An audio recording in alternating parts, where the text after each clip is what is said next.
Hello my boys, good morning and welcome to my League Start progression guide for patch 0.4. As you probably know by now, I'm mostly a Warbringer Totem player. I've been playing since early access started, and in patch 0.4 I'm gonna use the same League Starter that I use in patch 0.3.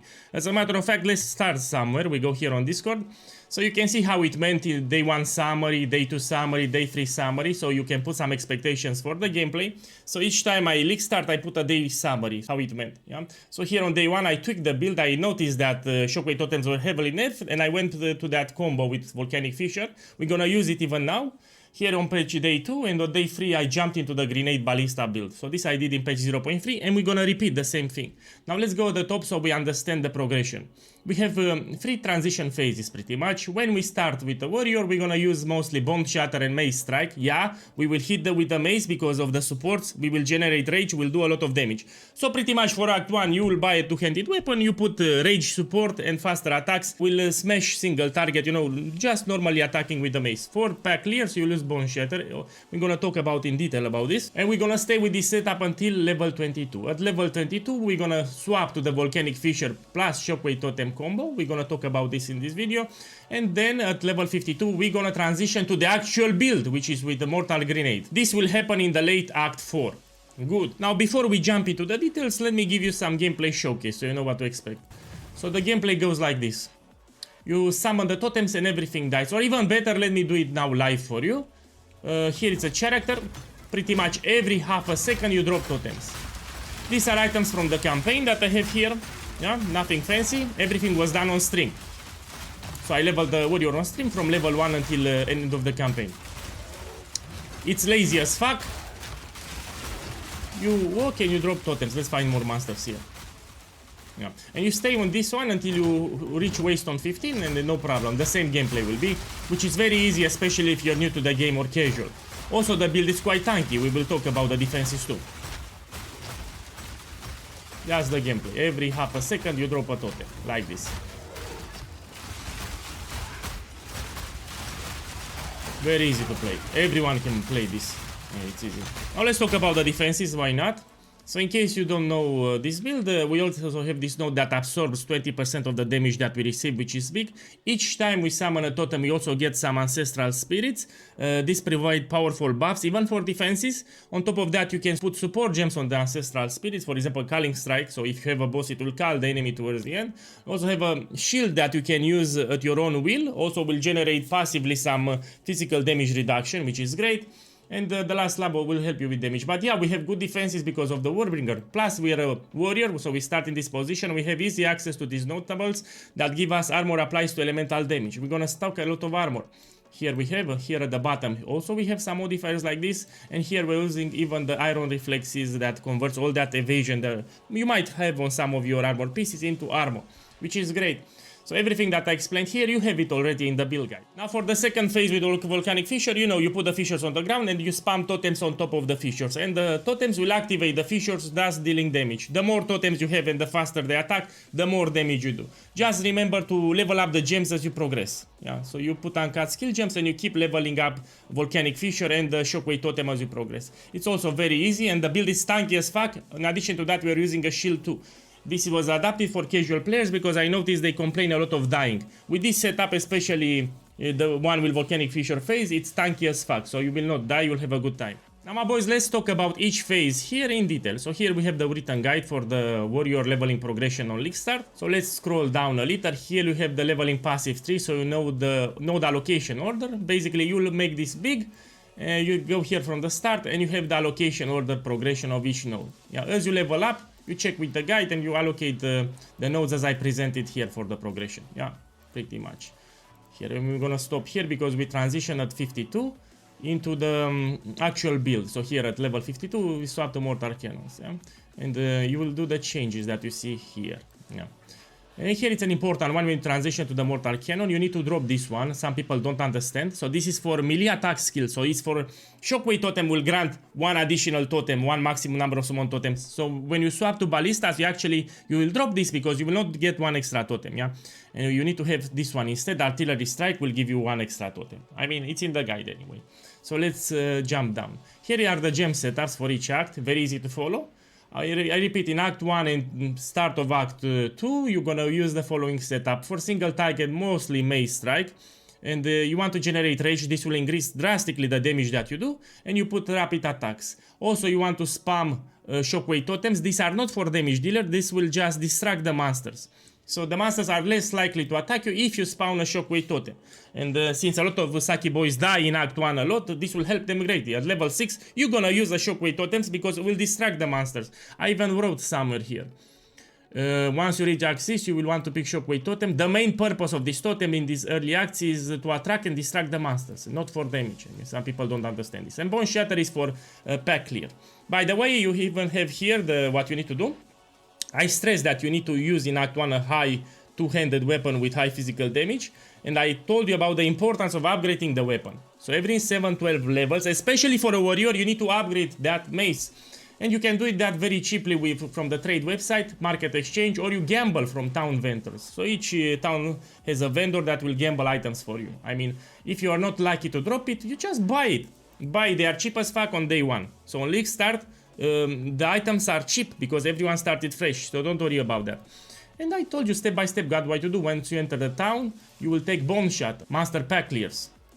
Yeah, you use Rolling Slam, everything was explained in this guide. Good. Now you progress, you go to Act 2, you open this, you see the setup for Act 2.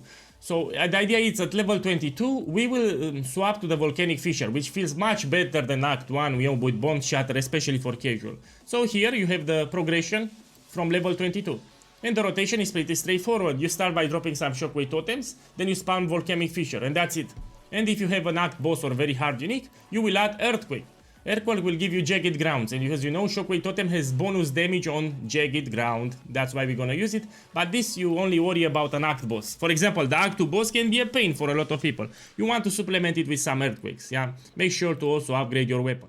Now my boys, when you swap directly at level 22, you will lack some totem placement speed, because if you open the skill tree right here, you'll see that I took totem placement speed notes here. It will summon the totems pretty much instantly, which is a great quality of life. Even here you have totem placement speed. Yeah, but you'll place the totems a little slower, just level up like 7-8 more levels and you will take this. So have some patience. It might feel a little clunky for the first levels when you directly swap at 22, but have some patience, especially at level 25 when you do your first lap. Where it is? Here, I said, around level 25 you should complete your first ascendancy. By the way, it's easy as fuck. So this first ascendancy will give you one extra totem, which is big for the activation of Volcanic Fissures, and also will spawn minions for you. Yeah, for example, one minion will give you above 50% increased damage, that's huge. One minion will give you 20% skill speed, that's huge. Do you have a fat turtle that will increase your defenses? It's great. So you should not engage with the Colossus boss from Titan Grotto and Nikki Titan Kebab from Bone Pits without doing the first ascendancy at level 25. Yeah, it will make it much more easier if you have a little patience. Also, this build doesn't have mana issues because we're gonna allocate the Blood Magic Keystone. Yeah, and this will happen in Act 2 actually. And to solve early mana problems, you need to roll your mana flask, you know, with better modifiers, and maybe look for some modifiers like mana regeneration, maximum mana on your other items. Yeah, here I give you some tip for Volcanic Fissure. It has a lot of graphic effects, but if you enable dynamic culling from the options, it will remove a lot of them, so it'll be easier to play. And here it's a big reminder, I need to even to zoom in. So the build is good, it's really good as it is, but they buffed Volcanic Fissure. So whatever damage you do now in your practice runs, in the next patch, when on 12 December when the league starts, it will do even more damage. So it got a numeric buff for the damage. So now we do more damage with Volcanic Fissure. So on 12 December, you will be pleasantly surprised that you do more damage with Volcanic Fissure. Yeah, I need to stress this because now if you do a practice run, it's good, but it will be even better. Now in the late Act 4, at level 52, you want to swap to the actual bitch, which is the Mortar Cannon. Again, if you go up here, you go... I added the setup for the Mortar actually here in the interlude acts, yeah? Here you'll find the setup for the Mortal Cannon. And you're gonna use it like this. And the gems, you put them in the order which I allocated, yeah? Maybe you didn't find the Greater Jeweler Sword, no problem. You use a lesser and you stick with this one. Cluster Grenade, Fire Attunement, Multi-Shot. When you get the Greater, you put Payload. Yeah, that's it. You follow the order in which I allocated. So this will be for pack clears, you know, rare monster, magic monsters. It's a one button build. You just summon Mortar Cannons, every half a second you drop a mortal cannon and everything will die. Now if you have an act boss of very horny unique, you will supplement with Volcanic grenade that will apply a powerful shock on the enemy. Will make him take increased damage pretty much. And you have here the setup. So this is just for single target, you know, if a unique doesn't want to die.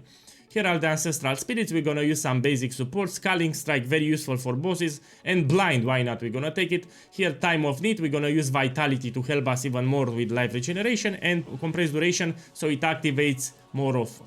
This one, Time of Need, will heal you passively and remove curses and ailments, which is too good even in the campaign. Now, a thing that I need to point out, in the Interlude Acts there is a quest for Extra Spirit. When you get that quest, you should replace Vitality 1 with Vitality Tier 2. Will give you 2% maximum regeneration, and for the last of the spirit you can take Herbalist to fully reserve your spirit. Good. My boys, now let's go back here. So at level 52 you need to use Mortal Cannon, you buy the setup for the gems, but you need to use a crossbow. And here I remind you Saki boys how to buy it right. So now we have the market system in game, you want to open it, you put crossbow, you put here in the physical DPS the field the value that you're interested. You should start around 300 because you're level 52. And here you need to specify your level because you don't want to buy a crossbow that you cannot equip because it's too high level. This happened a lot in the actually last league with Saki boys. So you put your level here. And if it's too expensive for 300, which will not be on League Start by the way, because a lot of people play and trust me, it's like one Regal or Orb of Alchemy, maximum one Exalted Orb with 300 DPS, you can lower the value, you put 290. If it's expensive, 280, so you lower until you find for your budget. And again on League Start it's very cheap with these modifiers, yeah. The best in slot of course will be Bombard Crossbow because it has that modifier on the implicit grenade skills, find additional projectile, but will be more expensive, yeah. So it's not mandatory to get a Bombard Crossbow on early transition, yeah. Good, this I wanted to point it out. Let me see what else we have here. So once you allocated all the skilled 3 nodes that I provided here, you can swap to the actual build guide and follow that progression there. You continue from there. So this is just for the campaign progression. Okay, let's go back here, see what we have. Let's talk a little about the items here. Level 36, you should try if it's possible to buy this shield. It's broken as fuck for my build. It will make you very, very tanky, which is great. Rise of the Phoenix on League Start with League Start prices, even on day 1, it's like 1 Orb of Alchemy, 1 Exalted Orb, 1 Regal Orb. This is a very common shield, very useful for my particular setup here. Yeah, I'm getting a lot of life regeneration, your life will go up very fast, and this shield will give you 3% of maximum life regenerated per second, and if you're low life you get an additional 3%. Also will give you some fire resistance, and by using a shield it's nice, we will mitigate some damage on top.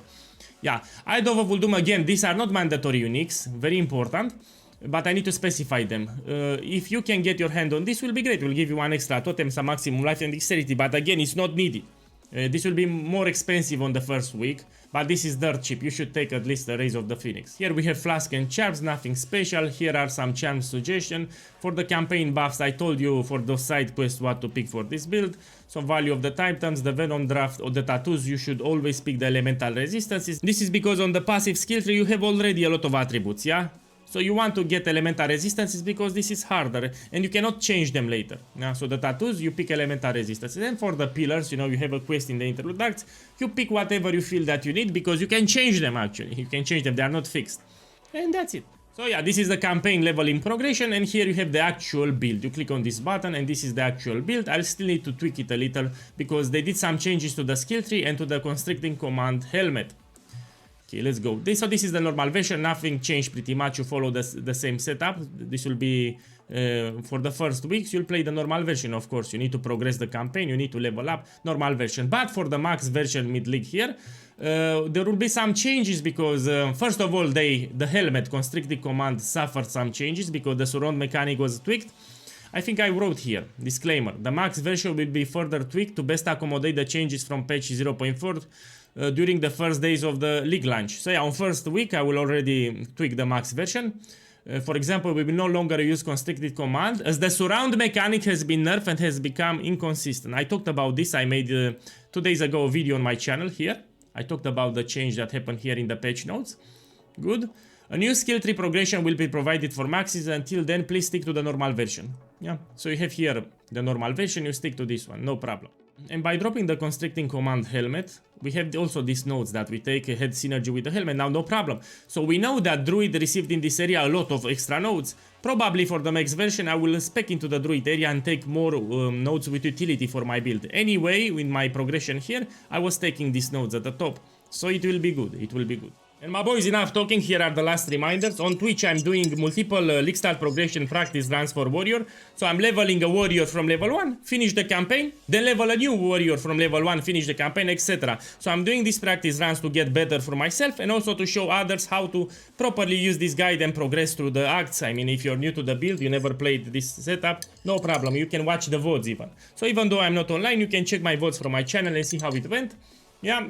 When the league starts, I will do daily summaries of my progress, so you'll see for day 1 how it went, for day 2, for day 3, etc. You will have it on my channel when it goes live. Good. Remember that you have dedicated support channels on Discord. This is for the campaign starter for warrior. If something happens else, I will put it here in a post. So you see, you have a dedicated chat channel for the build if you have questions or problems. And here it's the main build. Yeah, here I will still need to work for the max version, but the normal version is perfectly fine, perfectly viable. So my boys, enough talking, enjoy and have a beautiful league start. Good luck.